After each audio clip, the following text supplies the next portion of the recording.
All right, welcome everyone to our Girls in Tech Australia Girl Boss Night for July. This is our third one this year. I'm your host, Prabina Lordell, but everyone calls me P. I'm a new board member for Girls in Tech, so please go easy on me. Usually we have Christine here. She's unfortunately out sick, so send in our regards to her and hope she gets better soon. Before I get started, I wanted to hand over to the lovely Kathy for the acknowledgement to country. Thanks, P. I would like to acknowledge the people of the land we're meeting on, which is the Gadigal land of the Eora Nation. We pay our respects to elders, past, present, and emerging. Thank you. And thank you to Kathy and the VMware team for giving us this beautiful office space tonight. And thank you to everyone who's joining us from home as well. Great. Hey. Okay, so who are Girls in Tech? So we are part of a global not-for-profit organization. We were founded in 2007. It's actually 50 city chapters worldwide, and there's over 60,000 members. In Australia, I think we're sitting around 6,000, which is insane. We have a passion for building an inclusive and diverse tech workforce, and we host a number of events and hackathons, and just basically ensuring that we've got educational and networking opportunities all year round for women in tech, whether you're in engineering, marketing, doesn't matter, just women working in tech.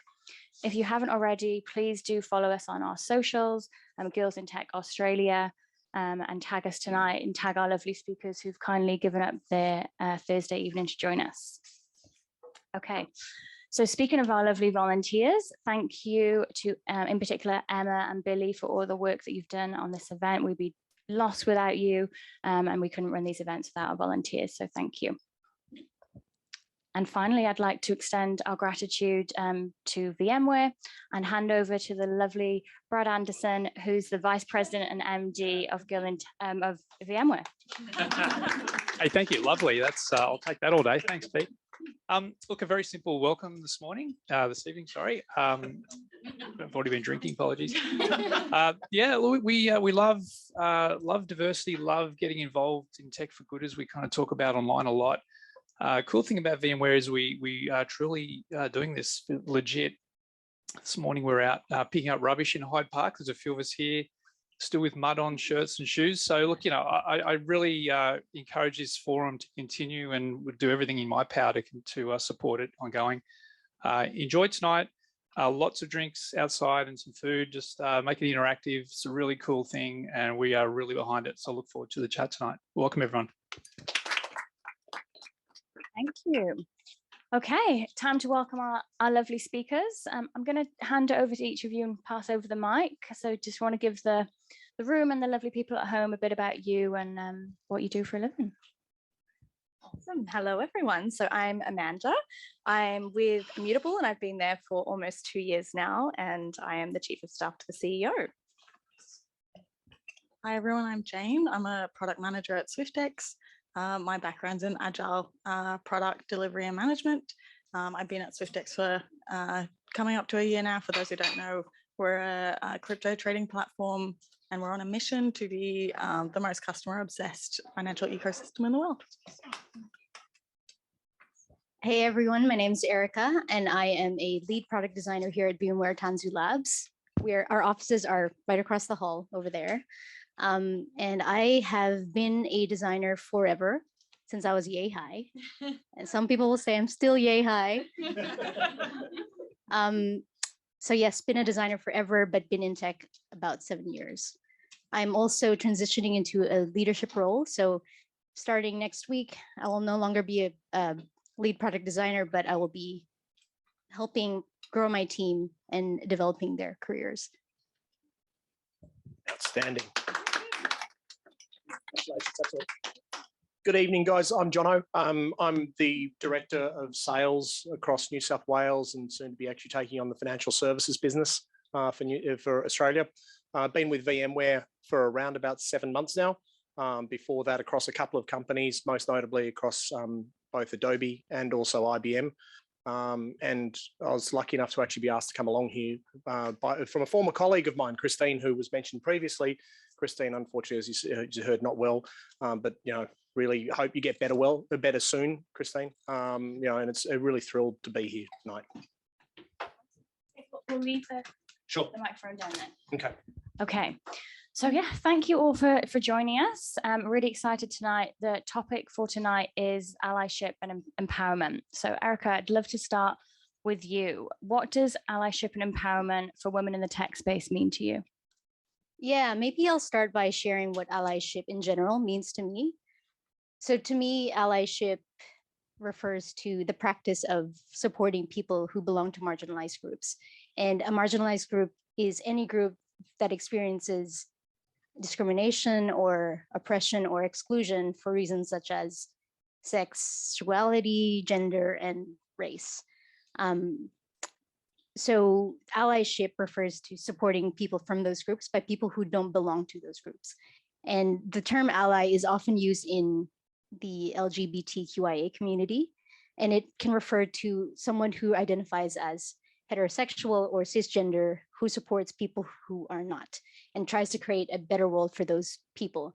So for women in tech, that can refer to a man who supports his female colleagues and tries to create an environment where his women colleagues can thrive. And to me, what differentiates allies from everybody else are their actions. Their words are backed by their actions. And anybody can say, I support women at work, but allies will go above and beyond that to actually actively support them in their careers.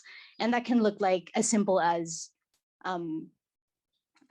giving credit to a female colleague who comes up with a really good idea in a meeting publicly, or it might refer to, if you're given a question, if you're asked a question, directing that question towards a female colleague and getting her to respond because she's a subject matter expert. Or it can also be, recommending female colleagues for stretch assignments and roles. So it's using one's power, privilege, and position to lift women up publicly, vocally, in all contexts, but especially in situations where their reputation and their standing is boosted. So all these, how does that create empowerment? Like the link is that allyship leads to empowerment. And when there are more allies for women in tech, they're more empowered to do what it takes to thrive in the space, whether it be asking for a pay rise or asking for promotion, or even just asking for a seat at the table. And the key word for me is feel. Any of these actions can create that feeling. And there's a famous quote, I forget who says it, but people will forget or may forget what you said, but they'll never forget how you made them feel. And empowerment is a feeling, but more than that, it's just validation. It's a state of being where we accept, we recognize, and we celebrate our potential. I love that. I feel like I couldn't have, that was really beautifully put. Well, yeah. Jono, what's your thoughts on the topic? What do you think about allyship in general and empowerment of women? It's a very tough act to follow, that one. But look, the thing for me is that, as Erica was saying, when you're talking about a marginalized group, you look at the population of the planet, and we're talking about 50-50, basically, give or take. The tech industry is nowhere near like that. It really isn't.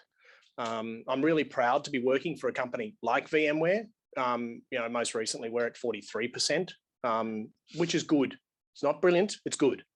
It's our rolling average is below that, but we're getting there. But what it does is that diversity in a workplace brings different ideas, a different place to be, a different way of thinking. Clients hear different stuff. We hear different stuff. It's so important. And that's why it's important to me that all forms of diversity are included into an organization. But when you're talking about a group that makes up 50% of the planet, we really need to be looking at this one pretty fast and pretty hard. So that's, that for me, that's why it's so important. Yeah, it makes sense. I mean, 43% is pretty unheard of in tech as well. So well done to the VMware team. How have you found it change over your career? Have you seen any differences? Yeah, massively. I mean, the way organisations are behaving is a big one. As some of the people who were lucky enough, unlucky enough to interview me during the process on the way in, found that I was interviewing them. Because the thing is, as far as I'm concerned, it's about the values of a company that matter. And it's how a company acts. As you were talking about, how a company feels or makes you feel. And that's what's really important, is that it's about making sure that they represent what you want to be seeing. And I'm seeing that across a number of organizations. That's what's really good. You're starting to see the traction on the rubber is hitting the road.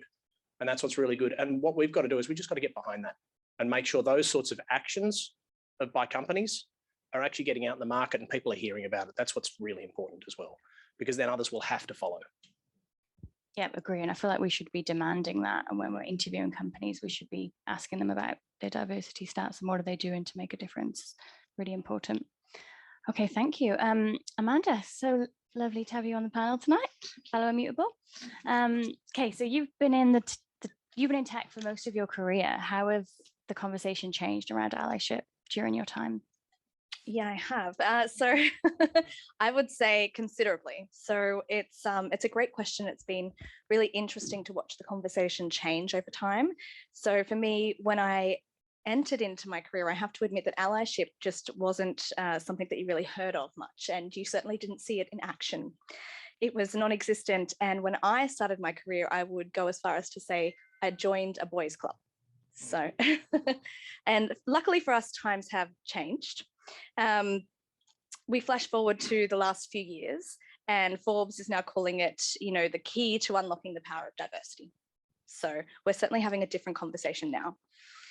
We've known for some time now that technology is intrinsic to our lives. So whether we're online shopping, if we're tracking our fitness, goals, if we're banking. And I think for product-based businesses, they've always been very well aware that their products need to reflect the society that's using them, right? And it's really the social awakening that's taken a little bit longer, I think. So it has taken movements like Black Lives Matter. It's taken movements like Me Too. And finally, we're where we are today, having this conversation. We're in a place where allyship is not just good for business. It's simply the right and only way forward. And we're seeing an increase in conversations and cultural consciousness, I would say, in advocacy programs and support resources, and importantly, in accountability. So I would say that's really how it's changed over the course of my career so far. Yeah, lots of change. Okay, thank you. Jane, really keen to hear from you. What's your experience been like for women in tech? I think for me, I've definitely had some, incredibly positive experiences in the tech space. I've spent my entire career in tech. And I think a lot of it has to do with the people that you work with. Some of my career highlights have been delivering upon milestones with those team members and sharing in that success. And, that really goes up to bucket list goals on a number of occasions. But I'm hopeful that it was a result of the merit of my work and not because I was a female. On the other side, though, it hasn't been without challenges. I entered the industry maybe 8 years ago, and was predominantly in spaces that were occupied by men who were 10 to 20 years older than I was, which is very intimidating if you're coming in, especially for me. I don't have any academic qualifications in software development. I'm entirely self-taught, and as a junior, naturally you're going to feel like the weakest link. You're never going to have the answer straight away. That comes with experience. It takes time, and it's not a bad thing. I think it teaches you how to be, teaches you how to push yourself, but also how to form different approaches to solve a problem or address a challenge. But I do feel like I got a pretty, was exposed to some pretty nasty incidents, specifically was subject to workplace bullying, verbal abuse, harassment, and I think I had to learn pretty early actually how to ascertain the difference between knowing if I was receiving criticism on the quality of my work, or if it was actually a broader, more nuanced dig on the fact that I was a female and because of my age. And that was because looking at how senior leadership would treat other men or all my other colleagues really in product and engineering, there was a marked difference. And specifically some of the things that were said to me was that, I was never going to be smart enough to succeed in tech. There was nothing that a woman could offer to the tech sector that a man wasn't already performing. I worked alongside male colleagues who held the same position that I did, that I found later were earning in excess of 40% more than my salary. So, and I did, think a lot about whether I wanted to share this so publicly, but I think it's important too, because it wasn't until I learned or heard of other experiences from other women who went through the exact same thing that I did. And it was only then was I like, no, I think I'm better than this. And in doing that, I had some really wonderful support from colleagues, mentors, allies, which is why we're all here today anyway, that did help me and encourage me to take the next step. Yeah, wow. Thank you for sharing that. In terms of your allies, how did you connect with them and speak to them about those topics? Any kind of tips you can share with the people at home? I think it's kind of hard because when you're going through it, at least for me, my initial reaction wasn't to be like, I can't believe this is happening to me. It does take a gradual realization over time to understand that this is categorically not acceptable. And I think I felt really discouraged in the beginning because the first time I raised it, the direct response was, you're the only person keeping yourself in that position. And you know what, at the end of the day, they were correct, but there was no, I guess, reference to leverage as far as, okay, yes, but how do I get out of this? And so it wasn't until I formed relationships that I felt like I could trust the other person that I raised, okay, XYZ is happening to me. Have you ever been through this yourself? And I found that, yes, they actually had witnessed this. It wasn't that uncommon at the time. And this was pre-Me Too, pre-Time's Up. But I think even though these conversations are far more prevalent in today's society and discourse, it still happens. And the only way that we're going to get through it is by talking about it. Yeah, totally agree. I tell my team what salary I'm on, what equity I'm on. I think we should be talking openly about this. I think it's really important. Thank you for sharing that. Amanda, just to kind of lean into that, what are some of the main ways we can be allies to each other and help women thrive in the workplace? Yeah, so this is a big question, and I love this question because allyship can seem like this really big topic that we need to tackle when really what we're talking about are small actions that have a big impact. And it looks different for everyone, but for me, it's really firstly about representation and inclusion. So if the marginalized people in your workplace are missing from the conversation, then they aren't being properly considered in the conversation. So advocate for marginalized people in your teams. And that could be, making sure that they're invited to the events that you're holding, meetings, conferences, they're a part of working groups that they should be a part of. It's just those small steps that you take in the beginning to make sure that we really are fostering inclusive environments. And then from there, it's really about advocacy and recognizing your own privilege and the fact that you've had opportunities that many other people have not. And then providing access to those same resources. So it could be, sharing your network, open up your network, get people involved, link them up with people who are really going to help, whether it's mentorship, whether it's coaching, whether it's just an opportunity that someone in your network is going to be able to provide. And then I would say willingness to change is also another big one.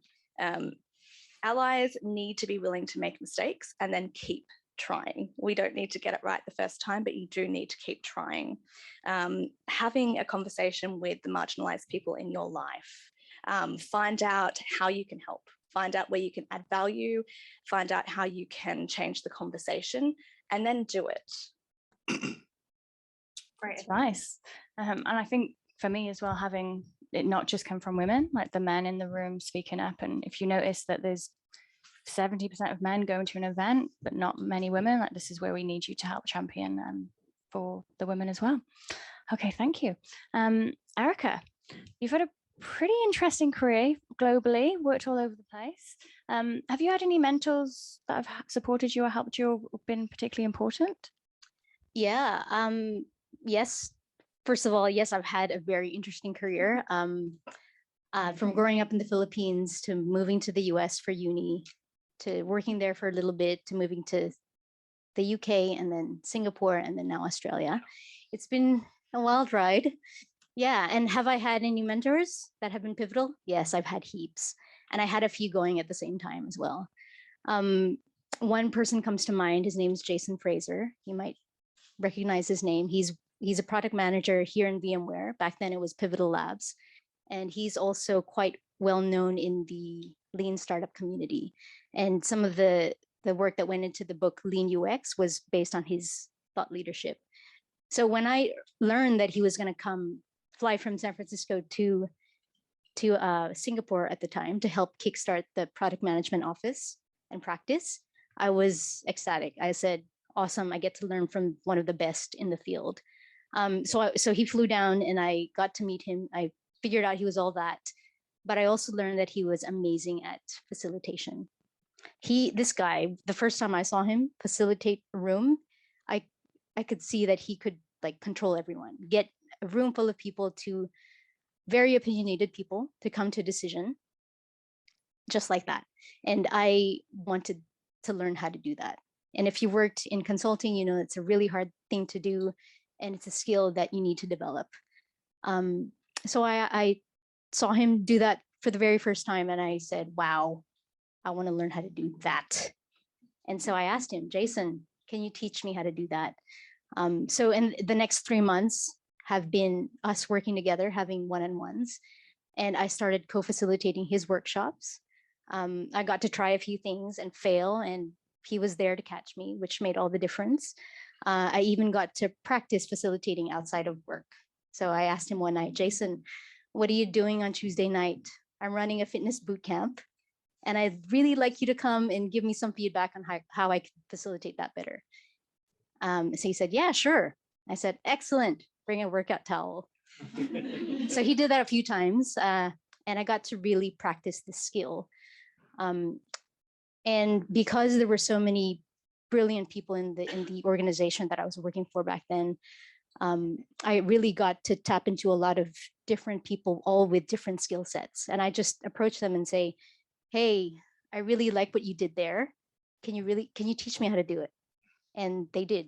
I actually think it helps to have multiple mentors, because it broadens your perspectives. And I can say 100% it's helped grow me professionally and personally.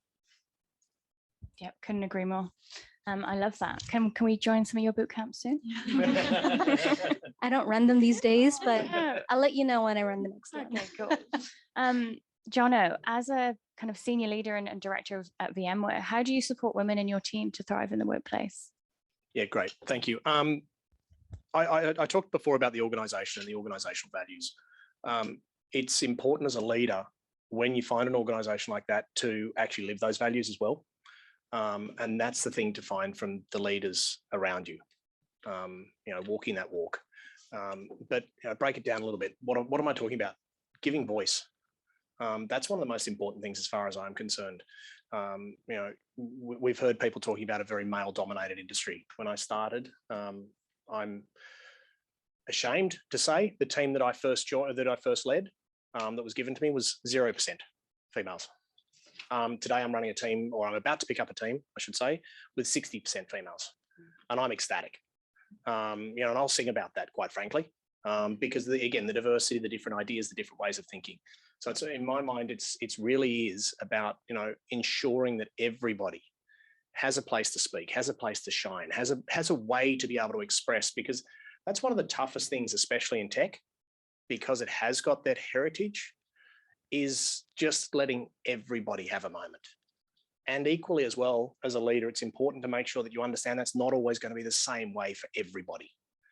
And, it's one of those things, and I mean, thank whatever you want to thank, that this person who was one of my mentors was right when they said, Jono, not everybody's going to be like you. I had to understand really fast that as a leader, I have to be able to figure out how to get the best out of everybody. And so that's one of the most important things, I think, as a leader, is figuring out the organization you want to work for, live it, and give people room to be able to shine. Love that. Really good advice. Thank you. Cool. Jane, you mentioned before that you didn't have kind of a formal education, but you kind of self-taught yourself. How did you break into tech? Oh yeah, I had a pretty unconventional route into tech, more specifically product, but to be fair, product, there doesn't seem to be any active academic pathways to go into the product space. But for me, at least, at the time, I was halfway through my undergraduate degree in political science. And around that time, you start to look at what career prospects are out there, and they were looking a bit boring. But on every careers page that we had internally at the university, every other page was like, software is going to be the biggest skill you can have, like big tech boom coming up, very fancy, cool. And in middle school, I had taught myself HTML and CSS to customize my MySpace profile. I did have like a basic understanding of, I guess, how to code, and had picked up Java and Python on the side. And at the time I was working hospitality, and just one evening was talking with a customer, and he mentioned that his office manager was going on holiday. And through that one conversation, I got a 2-week internship and never left. I think that one conversation, or that one small act, really changed the course of my whole life. And I'm so grateful for everything that I learned in that role, because when people assume you know nothing, you want to prove that you can live up to their expectations. So if I can offer any advice for someone wanting to break into tech or even product, it's just to keep working away at those little opportunities. You never know where it can take you. And I think whilst you're breaking into an industry, maybe coming out of university or exiting high school, you do have a lot more energy and stamina to burn. So definitely take advantage of that, and use it to the best of your ability. I love that. I'm just going to start having conversations with everyone I see now. Okay, Amanda, as a chief of staff, how do you work to create an environment that encourages women to be successful? Pressure's on. Pressure is on. I would say in my role, I have a unique access to our exec team. And so that comes with, a level of privilege and also responsibility. So I partner with the exec team just to make sure that the issues, decisions that we're making as a team also reflect the entire company. And an example of this would be, earlier this year, I advocated to reduce the minimum service requirement for paid parental leave. So we brought that down to 6 months, because guess what? That means that we can actually hire pregnant women and expected, partners, and they will get access to the paid parental leave benefit. And we now have our chief of staff to our COO, who is on maternity leave with her second little one at the moment, and she commenced about 7 months ago with us. So it's nice to see that in action. I am a mum of 3, and never have I had access to paid parental leave. So it's something that's really important to me. It would have made a big difference. So I feel like it is my responsibility to advocate for those people and make sure that, you know, the women who have that experience after me are in a better position than what I was when I was there. So I think it's really about privilege and responsibility and trying to work within that in my role. Yeah, love it.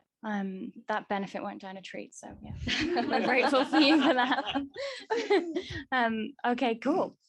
Jane, I might take it back to you to just wanted to find out more if you have had any mentors or been a mentor for anyone.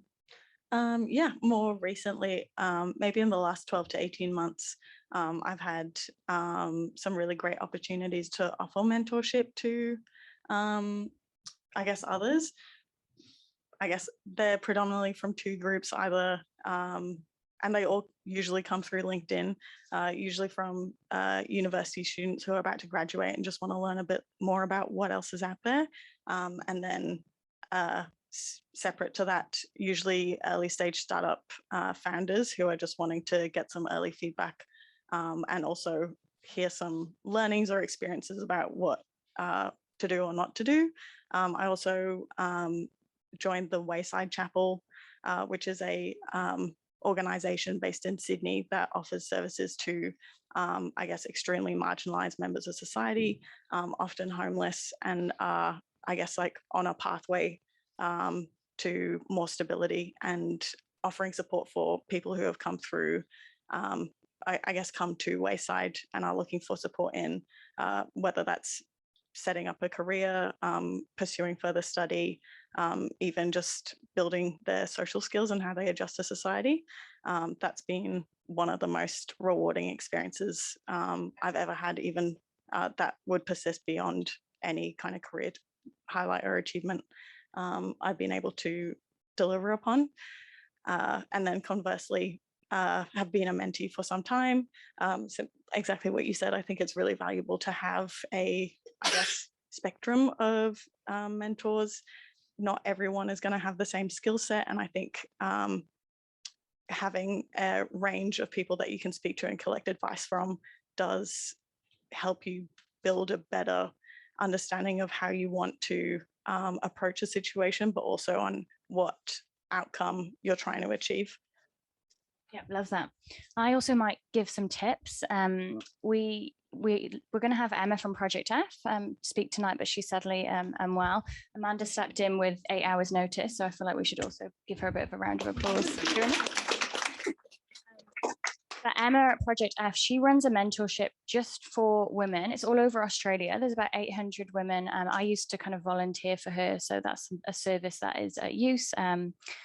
I've personally matched nearly 100 people, really good service. And then there's also mentor walks. And then Girls in Tech might not be as formal, but that's kind of what we want our events to be. We want you to meet people, chat to people. I met you at the event, having this problem, would you fancy going for coffee? Would love to, pick your brain about whatever topic.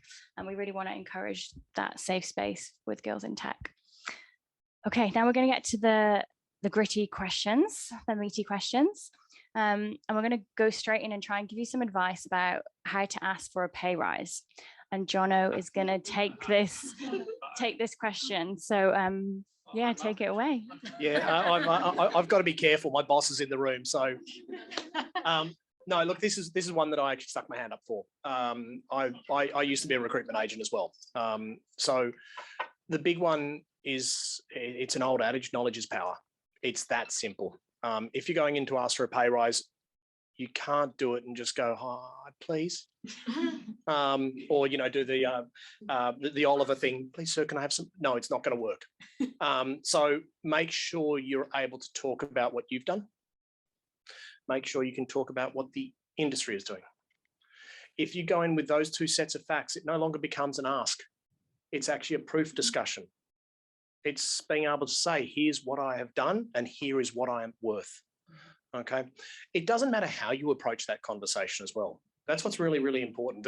The way that you ask is irrelevant, quite frankly. It's the information you gather. Okay. And be confident as you can be in that situation, but be confident in what you've done, because you're sitting there in your own world saying, I'm worth more than this. Be confident. Go into the situation, know that you're worth more than this, but be able to justify to the person who you're speaking to that you're worth more than this as well, because they may not be aware of everything that you've done. I'm guilty of that. Right now, I've got 10 people reporting into me. I don't know everything that they're doing all day, every day. But if they come to me and they can say to me and show me, I'm going to become the sponsor for that. I'm going to be the person that's then going to go up the tree and go, you know what, we've got to look after this person. So what I'm saying here, guys, is please make sure you get that information. Walk in and know that you're going to come out with the right answer. Yeah, love that. I might add a few tips as well. I was chatting to my husband about this topic. He recently joined a company and he does not stop telling the whole company how good he is. He's literally screaming about, I've done this, I've done that. And I was kind of thinking, this is a bit odd. He's like, no, I'm championing myself. And I was kind of sat there thinking about my team. And yeah, I would encourage the people in my team to, you know, shout out about your achievements. What are you doing every week? What have you learned? I think in your one-on-ones, using that time as well to talk about that, because, you know, like you said, you have 10 direct reports. Sometimes you're just not going to get through everything, and just champion yourself throughout the year and not just waiting, you know, 2 weeks before your pay rise is also a little tip. P, the other thing as well, you just sort of touched on it, which made me recall.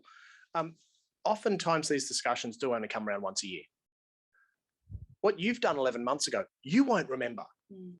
So keep a log of this sort of information as well. Put it in a file, whatever format. You've seen I'm the only one here with paper up here. Everyone else is on a phone.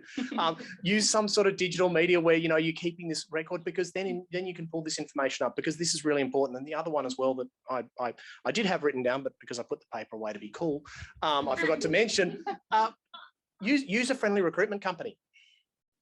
They want something from you. Trust me, they want to go and place you somewhere else, but use them to find out what the market's paying. Okay, all of them have got reports, and they'll send it to you at the drop of a hat. So if they're ringing you and getting in touch with you and it's around pay review time, say, hey, can you send me through a bit of a salary survey? They'll have them. Okay, and then you can find out exactly what you're worth in the market. It's always a good thing to be able to have when you go to talk to the boss. Definitely. I have one even more simple. It's just ask. So when's the last time you actually asked? So we're doing a cycle now. Say there's 500 people, whatever. I think I had 3 people actually ask me point blank, am I arranged for a raise this cycle? I was like, yeah, bang, straight up. So not asking for you guys to ask me right now, but like, legit ask when. It's a bit daunting sometimes, but it's the old adage, and you know, there's a lot of businesses. It's a cycle you go through, and it's programmatic in some ways, but you should be on the front foot too, right? Yeah, that's really good advice. I might add something. Would love to. Just made me think about something. So my partner and I have a running joke. We often tell each other to be an asshole. and no, I'm not saying be rude to someone in a public forum. No, I'm saying be an asshole. And if you Google this word, you'll find that there are 2 definitions online. The first is someone who keeps asking for your advice but never follows through, never follows it. So just to be clear, that's not the definition I'm saying you should be. That's not the one. If anything, it should be the opposite of that. The second definition was made popular by Jack Canfield from Chicken Soup of the Soul. And he said that most people are afraid of asking for what they want because they're afraid of the word no. But the problem is, if you don't ask, you're probably not going to get it. And if you ask, either you get it, you get a yes, or you get a no, or you get a no, but this is what I can do. So it's something in between a yes and a no that's better than a no. So you've got a 66% chance of getting something better than a no. So why not just ask? Be an asshole. I love that. And I just might add one more tip. But often what I find is sometimes you might agree and you think, yeah, my direct report needs that pay rise, but you've got to prove it to someone above you. So if you kind of do the work for them, it really helps them kind of, sell your kind of pay increase or kind of the reasons why. I'm looking at Annie. She doesn't have to do this. She's my direct report. I've already done it for you. I've done it for you. It's fine. But just as another tip as well. Okay, let's move on. Different topic. Okay. we'll get back on to kind of small actions and how they can make a difference. Erica, can you share an experience where a small action from an ally has led to a significant change in your career? Yeah, small might be a relative word. I actually think this was a big action that led to a big impact in my life and my career. And it's also the story of how I got into tech. So before I got into tech, I was in advertising as a visual designer in Singapore. And I was tired of selling toothpaste and shampoo. And I wanted to do something a bit more meaningful. So I said, I want to be a product designer. I want to build meaningful products that people would use and, impact their lives a different way. So I Googled product designer jobs. I found this company called Neo Innovation. And I knew getting into it that there was just one problem. I had all the visual design skills. I did not have the UX skills. And you need that as a product designer. And UX, for those who don't know, is just an acronym for user experience.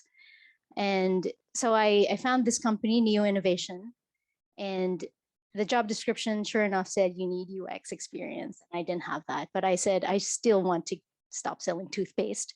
So I'll go for it anyway. I applied for the job and I met the hiring manager, Justin, who was also the only designer I'd learned. I went through 3 rounds of interviews, and long story short, I did get the job.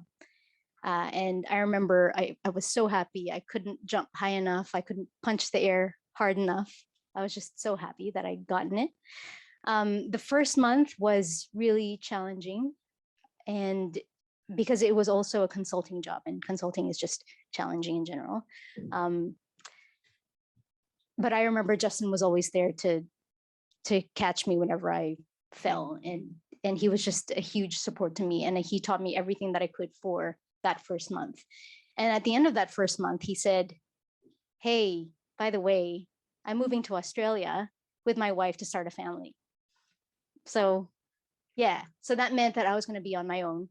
And I was like, dude, are you serious? Like, what, are you nuts? Because he hired me as the only designer, knowing that he was going to leave. And I had 1 month of experience at that time. And I was expected to upskill other designers because that's how this consultancy worked. And so why did you hire me? Why did you not hire a more senior designer? And he said, relax. I saw something in you. You can do this.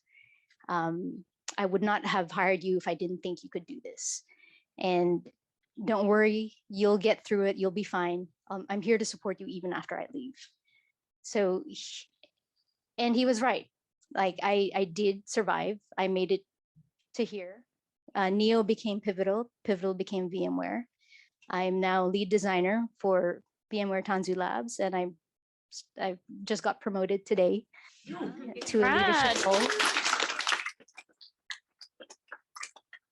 Yeah, and I will just never forget that day for how Justin made me feel. He made me feel scared, but empowered. I love that. We need more Justins. Yeah. I think he's watching. Hey, Justin. Thank you. Okay, Amanda, question for you. Any tips for overcoming imposter syndrome? Imposter syndrome. So I would say from my experience, you don't. Yeah, I don't think you do. I think if I avoided imposter syndrome, that I would color in the lines and I would stay in my lane, and there wouldn't be much growth, and there probably wouldn't be much joy either. And so instead of, trying to remove it, I find ways to live with that. And that's, I guess a classic example would be me here tonight. I've never, ever spoken on a panel before. I was talking to P this morning. She said Emma had to pull out. She was sick. And I volunteered myself. She didn't even have to ask. Like, I will do it. And I have imposter syndrome. I could sit there all day and think about every reason why I shouldn't do this. And, you know, why do I deserve to be up here talking to, you know, all of you wonderful people and everyone listening at home versus anybody else? Or I can just dive in. And so that's what I choose to do. And I can do that because I am very well supported. You know, just before I came here, I went back into the office and I had a conversation with one of our founders, and he's like, "You've got this, it's totally fine." I'm like, yeah. You're talking to someone who's done like thousands of hours of talking. I'm like, yeah, I've got it. And then you come here and it's a totally different experience. I'm checking notes constantly. And I'm sure the more I do this, the less I'm going to be checking notes and, you know, doubting myself. But I just think you have to back yourself as well. And you have to have some people backing you, whether it's, you know, someone at work. And I think that's really important work-wise, to have someone who's got your back, but also just personally at home, your mom, your sister, you know, the person sitting next to you tonight who you've just met, anyone, but just have that support in your life and you'll be able to move through it. Love that. And thank you again for jumping in. Of course. Yeah. Very inspiring. Okay, well, we're at our final question before we go to see if there's any questions on the chat. So we're going to finish up with Jane. Yeah, did you have any advice for females coming into the tech space or anything else you want to share? Advice? Yeah. I think maybe to reference both of your talking points, I think naturally, if you're emerging, no matter who you are, if you're coming into an industry or coming into a context that you have no experience in, you're always going to feel, like maybe you're not good enough, you don't have the skills, like you're, I guess, like a bit out of your depth. But I think for me, exactly like you said, and yourself as well, if you never ask, the answer's always no. So like what do you have to lose beyond that? And yeah, I think it's to continue to push for those opportunities, even though initially it can feel uncomfortable. The only way that you learn through it and get past it is to continue to do it until it feels natural. And that's just part of life. It's how you learn. You're never going to stop learning. The world is constantly evolving and changing around it. You can either choose to, I guess, like sit and maybe regret or think about the lost opportunity, or, you know, take it, go for it and see what happens. And fail, and it's okay to fail. It's okay to fail. Yeah. Okay, well, thank you. Do we have any questions? And I think you might have to say them, Billy. What is it that perpetuates imposter syndrome for women in tech? Does anyone want to answer that?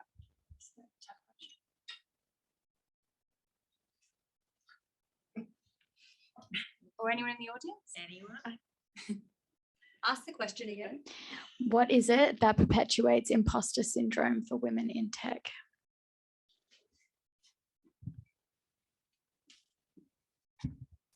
I think, hi everyone, my name's Amy. I'm here to support Erica. I think the answer to that question is a lack of allies. It's really that simple. We're here talking about allies. We doubt ourselves. We doubt ourselves for a multitude of reasons. And all we need is someone in our corner to do exactly what you had happen today, which is you've got this. So if we want to change that behavior, we need more allies to step up so we feel supported. Yeah, well, yeah.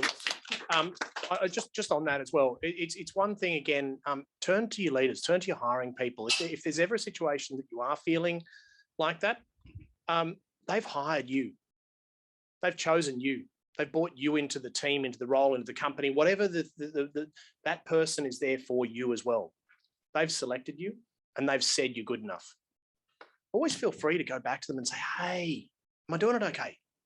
Yeah. Can you help me? I'm not sure about this.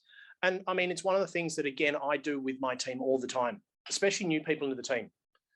Every single person is going to doubt themselves at some stage in the first 6 months.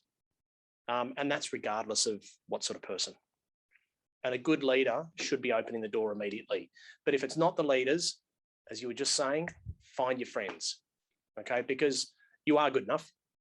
You're in the job because you were good enough, you were chosen, you know, with no experience and going to amazing things. So, you know, it's one thing to be feeling like that, and that happens to everybody. Accept it, figure out a way to get past it, and just get a little bit of the allies telling you you're okay.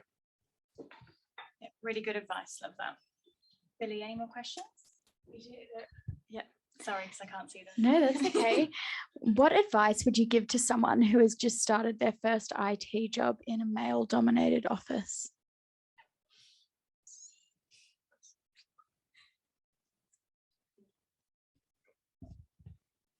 I think it would depend on kind of what you're struggling with. But if you can offer any advice, it's to kind of push past the fact that you are probably one of a few, or if not the only female in a male-dominated space. And, you know, I think often, and we've probably all experienced this as well, when you're going into those spaces, it does feel like there's a microscope on you. And when that happens, obviously you do get, you do put a lot of pressure on yourself to deliver upon what's being requested. But I think if I can offer any advice, it's to push past the discomfort that you're feeling and use it to your advantage. If people are going to be paying attention and being inspective and inquisitive about the work that you're doing, use this as the opportunity to showcase your best work. And you know, you might not get it right 100% of the time, but neither do they. So I think it's also important to pay attention to what's happening around you and not feel like you have to be, I guess, defending against whatever, I guess, like perceptions of you they might have. Yeah, love that. Really good advice. Thank you. Any more questions? We've Any probably got. questions in the- Yeah, any questions for the audience, or from the audience, I should say? No? I do have one. Okay, one more from people at home. How can a business support women and create an environment that is open to asking for raises and wage equity?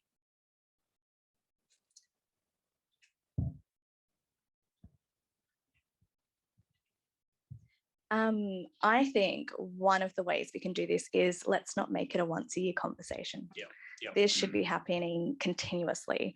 At Immutable, we have one-on-ones every week, and that isn't just task-based. It's not just checking in with your manager on, you know, I need an answer on this. Have you done this? I need to do this. It's really having proper in-depth conversations about your career, where you want to go, what projects you want to be working in, you know, in a bid to work towards whatever promotion or whatever role you want to get into, or just experience in general. But this should be an open conversation that you're having continuously. When we leave it to once a year, that's when it feels more intimidating, you know, and it's usually everyone at the same time asking for the same things. So also your chances are probably more limited once a year when everyone is getting a raise. So I think having that conversation continuously is one of the best things businesses can do, just to open it up and make it easier for women. I guess something to that. There's a lot of organisations now, we're included in that have a pay parity policy. So